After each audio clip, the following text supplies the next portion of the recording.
would I do that to you? I got to tell you, when I joined the Beatles, I'd written a lot of songs. What's your favorite Beatles song? Oh, there's so many.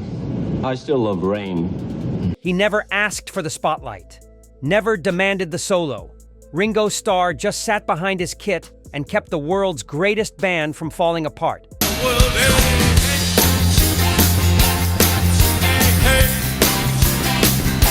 For over 60 years, people have called him the luckiest man alive, the drummer who got the dream job. But they missed the point. Ringo wasn't just there. He was the glue. When John and Paul fought, Ringo played. When George walked out, Ringo stayed. When the screaming got so loud they couldn't hear themselves think, Ringo kept the beat that held it all together. He was the steady hand in the storm. He's picked thousands of songs over the decades, covered the hits, played the deep cuts,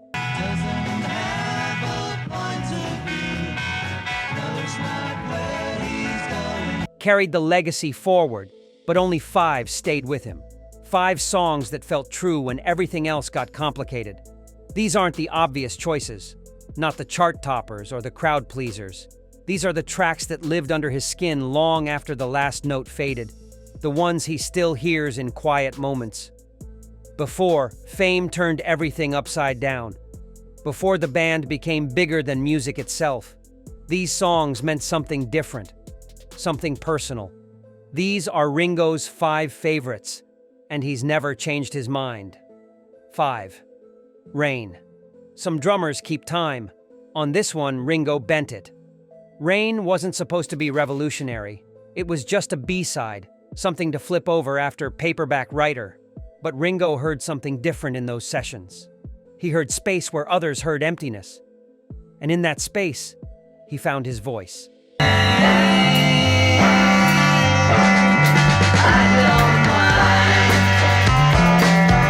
The year was 1966. The Beatles had stopped touring. No more screaming crowds drowning out the music. 66, that was it. And we didn't know. We went in the studio, messed about a bit, and hey, turned out fine. Finally, they could hear what they were actually playing. And what Ringo was playing on Rain was unlike anything he'd done before. Slower, heavier, with pauses that felt like breathing. Each drum hit landed like a raindrop on still water. I felt like I was swimming through the song instead of just playing it, Ringo once said. The drums don't rush, they don't push. They just roll forward like thunder in the distance. Each hit lands exactly where it needs to be, never early, never late. It was the first time he felt like more than just the backbeat.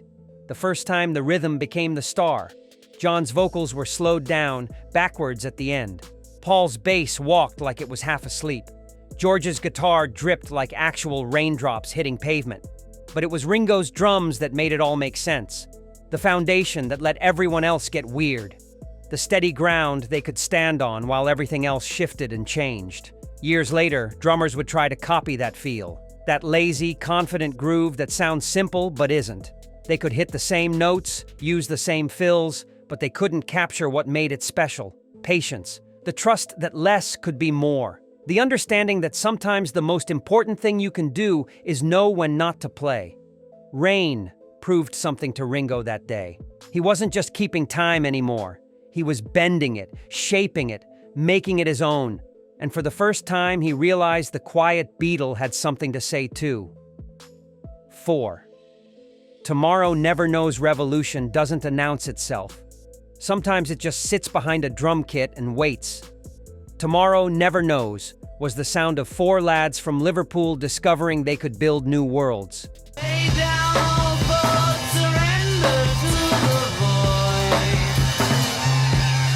But while John sang about turning off your mind and floating downstream, it was Ringo who kept them anchored. One drum pattern, one hypnotic loop, 24 hours a day. The studio felt different during those sessions. Tape machines running backwards, strange sounds bouncing off the walls. George had been reading about Indian music, meditation, finding peace in repetition. Ringo understood that immediately. So you can't play, what can you say? What can you say? Oh, tomorrow never knows. He'd always known that the best grooves were the ones that disappeared. the ones you stopped thinking about and just felt. I played the same pattern for 3 minutes straight, Ringo remembered. Never change it, never added fills, just let it breathe. While everyone else experimented with backwards guitars and tape loops, Ringo became the heartbeat. Steady, unchanging, reliable. The thing that made all the chaos make sense. The anchor in a storm of sound. The drums weren't recorded normally either. Close mic'd, compressed, treated like another instrument instead of just the rhythm section. Each hit sounded huge but distant, like hearing thunder from inside a cave. It was 1966, but it sounded like music from the future, or maybe from a dream nobody had woken up from yet. Most drummers would have tried to show off, added fills, changed the pattern, proved they were listening, but Ringo knew better. Sometimes the most revolutionary thing you can do is trust the groove. Let it work. Let it hypnotize. Let it carry everyone else to places they'd never been before. The track became a blueprint for everything that followed. Psychedelic rock, electronic music, hip-hop beats that looped forever. All of it traced back to that moment when Ringo decided repetition could be revolutionary. When he proved that staying still could move the world. The simple made complex. The complex made simple. Tomorrow Never Knows taught Ringo something important. Those drums could be both anchors and experiments, both foundation and exploration. And that sometimes doing less meant everything. The quiet Beatle had learned to find power in stillness, and rock music would never sound the same. 3. A Day in the Life. 2 songs became one. 4 Boys became something else entirely. A Day in the Life wasn't planned. I saw the photograph. It was an accident that turned into a miracle. John had a song about reading the news. Paul had a song about catching the bus. Neither one was finished. Then they put them together and created the most important 4 minutes in rock history. We'd pull over the car, because we were always in the same car, and listen to it on radio. There was a lot of stepping stones. Yeah. The recording sessions felt different from the start. Everyone knew they were making something special. You could feel it in the air at Abbey Road. The way people whispered instead of talking normally. The way even the tea breaks felt important. Ringo sat behind his kit watching it all come together, knowing his job was to hold it steady while everything else went crazy. The first part was John's. Melancholy, dreamy, floating. Ringo played with soft brushes instead of sticks, light touches that barely disturbed the air. Then came Paul's section, bouncing and alive, and suddenly Ringo's drums kicked in like a heartbeat starting up again. The transition was seamless, like 2 different dreams becoming one. But the real magic happened in the middle, the orchestral chaos. 40 musicians playing whatever they wanted, building from nothing to everything. And right in the center of that beautiful mess was one simple snare hit. Sharp, clean, cutting through the symphony like a knife. That was Ringo, keeping time while the world exploded around him. The final piano chord lasted 43 seconds. Everyone in the studio held their breath, listening to it fade. George Martin, the producer, played it on multiple pianos at once. But it was Ringo who suggested they let it ring until you couldn't hear it anymore. Until silence became part of the song. "We knew we'd made something we'd never make again," Ringo said later. It was like catching lightning, not just because of what they created, but because of how they created it. 4 friends trusting each other completely. And Ringo, as always, kept the magic grounded. 2. Come together. By 1969, they were barely speaking, but they were still listening. The Beatles walked into Abbey Road Studios that summer, carrying 4 years of hurt feelings and broken promises. John wanted out. Paul wanted control. George wanted respect. But somehow, when they plugged in their instruments, the magic still worked. And Come Together was proof that even a dying band could still catch lightning. Come together. Hey! Come together. The song started as nothing.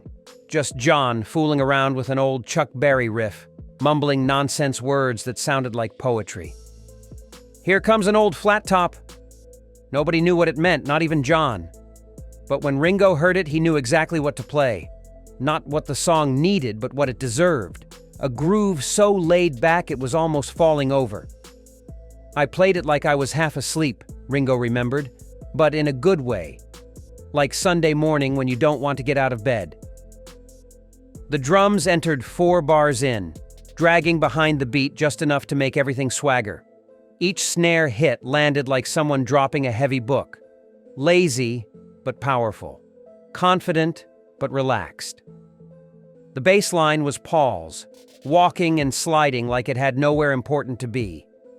George's guitar stabbed in and out, sharp little comments that never overstayed their welcome. But it was Ringo's drums that made it all stick together. The glue that held the attitude in place. The heartbeat that made you move without trying to. In the studio, the tension was thick enough to cut. They barely looked at each other between takes. But when the red light went on and the tape rolled, something else took over. The thing that had always made them special. 4 musicians who knew each other's musical language better than their own thoughts. Come Together became Ringo's favorite drum sound, recorded close and tight, but mixed to sound huge and distant, like hearing a great band through a hotel room wall. It was his groove, his feel, his swing that made the song impossible to forget. Even when everything else was falling apart, Ringo still knew how to make magic sound effortless. 1. In My Life. Not every love song is about romance. Some are about time. In My Life wasn't written for the screaming fans or the radio programmers. It was written for the quiet moments when you're alone with your thoughts, remembering the people and places that shaped you. And for Ringo, it became the song that explained everything he couldn't say out loud. John wrote the lyrics sitting in his childhood bedroom in Liverpool, looking out at the places he used to know. The Penny Lane roundabout, the Cavern Club, the cemetery where he used to sit and think. But the melody, the heart of the song, that came later in the studio. There are places I remember all my life. Paul played piano, gentle and careful, like he was handling something fragile. There are places I remember all my life, though some have changed. When Ringo heard those words, he understood immediately. This wasn't just John's story. It was all of their stories. 4 boys from nowhere who went everywhere together. The song was about friendship, about growing up, about holding on to what matters when everything else falls away. George Martin played the Baroque piano solo in the middle, recorded at half speed so it sounded like a music box when played back normally. But it was Ringo's drumming that gave the song its heartbeat. Soft brushes instead of sticks. Gentle touches that felt like conversation instead of performance.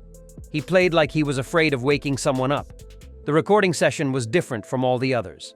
The lights were dimmed. Everyone spoke in whispers. Even the studio felt like a bedroom late at night when you're sharing secrets with your best friends. They recorded it in just a few takes because it felt too personal to mess with, too honest to overthink. That's the song I'd want played at my funeral, Ringo said once. Not because it's sad, but because it's true. It's about all the people who helped make you who you are. And maybe that's why it stayed with him all these years. Because some songs don't just tell stories. They tell the truth about what it means to be human. If you want more stories from behind the kit, more secrets from the studio, hit that subscribe button. Because the best music isn't always the loudest. Sometimes it's the quietest voice that has the most to say. And we're just getting started.